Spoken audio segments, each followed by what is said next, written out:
tant qu'élu à la politique de la ville, l'objectif c'est que tous mes collègues interviennent, que le droit commun intervienne davantage dans les quartiers politiques de la ville. Et à Strasbourg, on a une politique de santé, je dirais, qui, dans sa territorialisation justement, met l'effort d'aller chercher des publics quelque part qui sont des QPV davantage. Donc il y a une grosse action, je dirais, de la thématique sur ces territoires-là. L'objectif de l'ordonnance verte, c'est de protéger la santé de la femme enceinte et de son futur enfant dans le cadre de la lutte contre l'exposition aux perturbateurs endocriniens.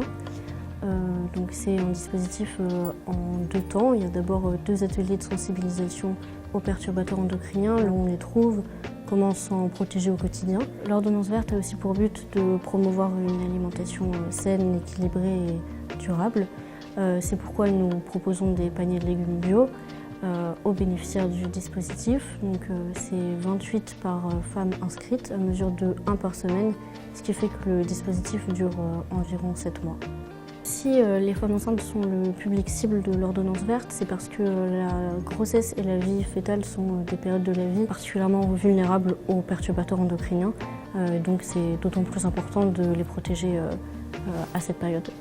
Mais on essaye d'impliquer au maximum la famille dans sa globalité. C'est pourquoi les compagnons, les compagnes des bénéficiaires sont invités à participer aux ateliers, à venir récupérer les paniers à la place des bénéficiaires pour les aider et pour que les femmes enceintes n'aient pas toute la charge mentale de la lutte contre l'exposition aux perturbateurs endocriniens.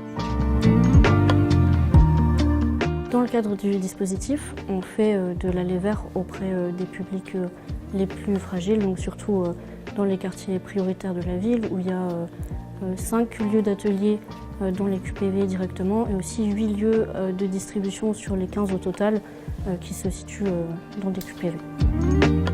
Donc on est 2 services civiques pour l'ordonnance verte. On fait de la médiation dans des lieux publics. Donc ça consiste à soit aller vers les gens avec des flyers dans les mains et les gilets de la ville et aller faire de la sensibilisation sur les perturbateurs endocriniens. On peut aussi s'installer dans des parcs avec des panneaux de médiation où on fait un peu des animations avec des petites images, ça plaît souvent aux enfants. Et on essaye pareil de leur apprendre des choses sur les perturbateurs endocriniens pour qu'ils puissent protéger leur santé à leur échelle.